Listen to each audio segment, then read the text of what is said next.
हरे कृष्णा। वेद सारथी में आपका स्वागत है। हमारी चर्चा चल रही है श्रील प्रभुपाद लीलामृत यथा रूप से, और हमारी आज की चर्चा का विषय है आदि लीला 1.10। श्रील प्रभुपाद कहते हैं, बचपन में जब मैं 3-4 साल का था तब मैं बच गया था। मेरे सारे कपड़े जल गए थे और एक निशान है, तुमने देखा है। मैं उस दिन मर जाता, लेकिन सौभाग्य से मैं बच गया। श्रील प्रभुपाद जी ने यह बात श्रीमद् भागवतम के व्याख्यान के समय कही थी, जो उन्होंने मायापुर में 1974 को दिया था। उन्होंने कहा कि वे रंगीन माचिस की तीली जलाने का प्रयास कर रहे थे और उस तीली से उनके कपड़ों में आग लग गई और उनके कपड़े जल गए, परंतु सौभाग्यवश वे बच गए। इसे शरीर और आत्मा के संबंध में बताते हुए श्रील प्रभुपाद जी कहते हैं कि इसी प्रकार से यह शरीर भी जलता है, लेकिन आत्मा को जलाया नहीं जा सकता। भगवद गीता के 2.23 श्लोक से संदर्भ लेते हुए श्रील प्रभुपाद जी कहते हैं, नैनम छिन्दन्ति शस्त्राणि नैनम दहति पावकः। आत्मा कभी किसी शस्त्र द्वारा टुकड़ों में नहीं काटी जा सकती, न ही अग्नि इसे जला सकती है। न चैनम क्लेदयन्त्यापो न शोषयति मारुतः। आत्मा को पानी गीला नहीं कर सकता और हवा उसे सुखा नहीं सकती, परंतु कोई भी भौतिक वस्तु उसे जलाया जा सकता है, उसे टुकड़ों में काटा जा सकता है, उसे गीला किया जा सकता है तथा उसे सुखाया जा सकता है। आत्मा भगवान श्री कृष्ण का सनातन अंश है। आत्मा दिव्य है, इसीलिए जो भी भौतिक प्रक्रियाएं हैं या भौतिक परिवर्तन वे आत्मा पर लागू नहीं होते। एक और लीला के बारे में हम बात करेंगे। श्रील प्रभुपाद जी कहते हैं, इसीलिए हमें पानी देने में बहुत आनंद आता था, लेकिन मेरी विशेष प्रवृत्ति यह थी कि मैं पौधों के साथ झाड़ियों में बैठ जाता था, मेरी प्रवृत्ति, और मैं घंटों बैठा रहता। तो ये श्रील प्रभुपाद जी अपने बचपन के विषय में बता रहे हैं, एक रूम कन्वर्सेशन में जो उन्होंने न्यू मायापुर में 1976 में की थी। यहाँ पर वे अपने शिष्यों से चर्चा कर रहे हैं कि किस प्रकार से आजकल आधुनिकता और विज्ञान की उन्नति के बावजूद भी लोग खुश नहीं हैं। प्रभुपाद जी कहते हैं कि आप जिस शहर में जाते हैं वहां हजारों गाड़ियां दौड़ रही हैं, और इन गाड़ियों का कितना शोर है। यहाँ फ्लाईवे, एक्सप्रेसवे, डाउनवे, अलग अलग प्रकार के ये मार्ग बनाए गए हैं। हर 10 गज पर लाइट के साथ रुके, मतलब हर 10 गज पे ट्रैफिक लाइट है। कितना बनावटी जीवन।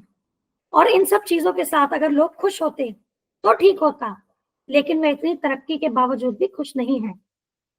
तो प्रभुपाद जी बता रहे हैं कि ये जो आधुनिक विकास हुआ है, इससे मनुष्य खुश नहीं है, वे संतुष्ट नहीं है, क्योंकि इसके साथ ही ऐसी जटिलताएं हैं जिसके लिए फिर अब समाधान ढूंढ पाना भी मनुष्य के लिए कठिन हो गया है। जैसे अगर हम इन गाड़ियों की ही बात करें तो इससे ध्वनि प्रदूषण होता है, वायु प्रदूषण होता है। इस मोटर कार का आविष्कार किस लिए हुआ था? कि मनुष्य एक जगह से दूसरी जगह जल्दी पहुंच पाए, जो कि बैलगाड़ी के साथ या घोड़े गाड़ी के साथ उतना संभव नहीं था। तो इसका कारण क्या है? इन तथा कथित सुविधाओं के बावजूद मनुष्य को और परेशानियों का सामना करना पड़ता है, जैसे कि हमने प्रदूषण की बात की। और अब आप देखिए, अब इको फ्रेंडली अर्थात प्रकृति के अनुकूल समाधानों का मनुष्य प्रयास कर रहा है, जिन्हें कहते हैं इको फ्रेंडली सॉल्यूशंस। तो इससे क्या निष्कर्ष निकलता है कि हम प्रकृति के साधनों का जितना भी शोषण करेंगे, हम उनकी जटिलताओं में फंसते ही चले जाएंगे। आज आपने एक भौतिक परेशानी का समाधान निकाला और फिर उस समाधान से ही कई अन्य परेशानियां निकल करके आई, और उसके बाद आप उन नई परेशानियों का समाधान निकालने के लिए कार्य कर रहे हैं, और इसी चक्र में मनुष्य फंसा रहता है। श्रील प्रभुपाद इसी रूम कन्वर्सेशन में श्रीमद् भागवतम के 7वें स्कंद के 5वें अध्याय के 31वें श्लोक का संदर्भ देकर के कहते हैं, बहिरर्थ मानिनः, अर्थात वे मनुष्य जो बाह्य इंद्रिय विषयों को ही बहुमूल्य मान लेते हैं। वास्तव में ऐसे लोग ही भौतिक विकास का समर्थन करते हैं और इसी के लिए कार्य करते हैं। थोड़ा सा हम इस श्लोक को भी अभी पढ़ेंगे।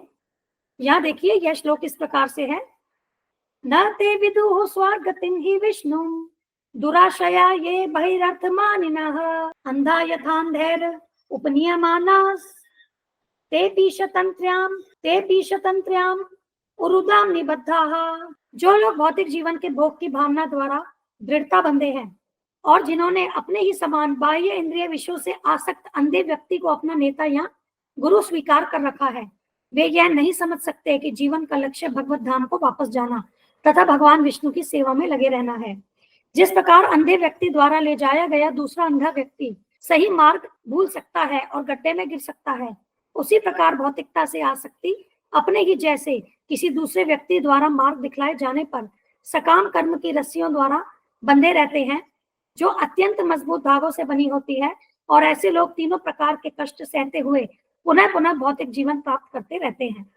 तो इस श्लोक में यह बताया गया है कि जो लोग भौतिक विषयों के प्रति आसक्त हैं, वे ऐसे ही लोगों को अपना गुरु या अपना नेता स्वीकार करते हैं जो कि उनके समान ही इंद्रिय विषयों के प्रति आसक्त हैं। ऐसे लोग यह नहीं जानते कि मनुष्य का वास्तविक स्वार्थ तो भगवान विष्णु की सेवा करना है। और यह जो शब्द है बहिरर्थमानिनः, यह ऐसे लोगों के लिए इस श्लोक में उपयोग हुआ है। बहिरर्थमानिनः का अर्थ क्या है कि वह जो बाह्य इंद्रिय विषयों को मूल्यवान समझता है। ये उसी प्रकार से बताए गए हैं जिस प्रकार से एक अंधा व्यक्ति दूसरे अंधे व्यक्ति का मार्गदर्शन कर रहा है, वह स्वयं तो गड्ढे में गिरेगा ही, वह दूसरे व्यक्ति को भी अपने साथ गड्ढे में ले गिराएगा। और इसी प्रकार से ऐसे भौतिक भोगों के प्रति आसक्त मनुष्य सकाम कर्मों में बंध जाते हैं और पुनः पुनः इस भौतिक जगत में नए भौतिक शरीर धारण करते हैं और प्रकृति के द्वारा दिए गए तीन प्रकार के कष्ट, अधिदैविक, अधिभौतिक तथा अधिआत्मिक, इसे सहते हैं। आगे जो श्रील प्रभुपाद जी के शिष्य हैं वो श्रील प्रभुपाद जी को कहते हैं कि भक्तगण कह रहे हैं कि आज रात आपके साथ बाहर बैठकर भजन कीर्तन करना और आपको बोलते हुए सुनना कितना अच्छा लगा।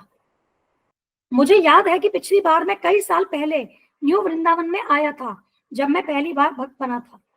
आप बाहर बैठे थे, व्यासदेव और श्रीमद् भागवतम पर व्याख्यानों की श्रृंखला दे रहे थे। तो यहाँ भक्त बताते हैं कि भक्तजनों को बाहर प्रकृति के समीप बैठ करके सत्संग सुनना, भजन कीर्तन करना कितना आनंदमय लगा था। और इस पर प्रभुपाद जी उत्तर देते हैं कि मुझे बचपन से ही यह जीवन पसंद है और हमारी छत पर पेड़ पौधे, फूल के पौधे थे। हम सभी पोते पोतियां इसे पानी देते थे। हम नीचे से छिड़काव का कनस्तर, उसमें पानी भर करके लाते थे और हम सब पोते पोतियां लगभग आधा दर्जन थे और हमें पानी देने में बहुत आनंद आता था।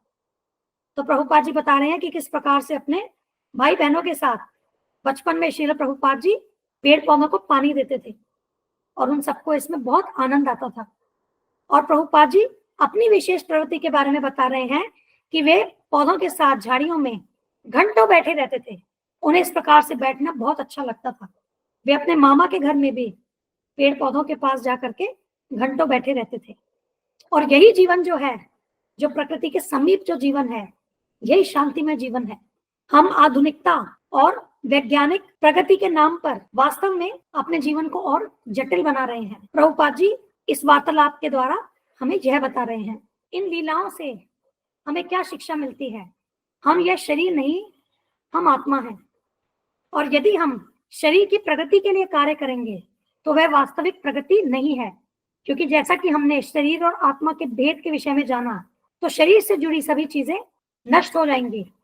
आत्मा सनातन है, हम आत्मा हैं, हम शरीर नहीं है। हमें आत्मा के लिए कार्य करना है और आत्मा का कार्य क्या है?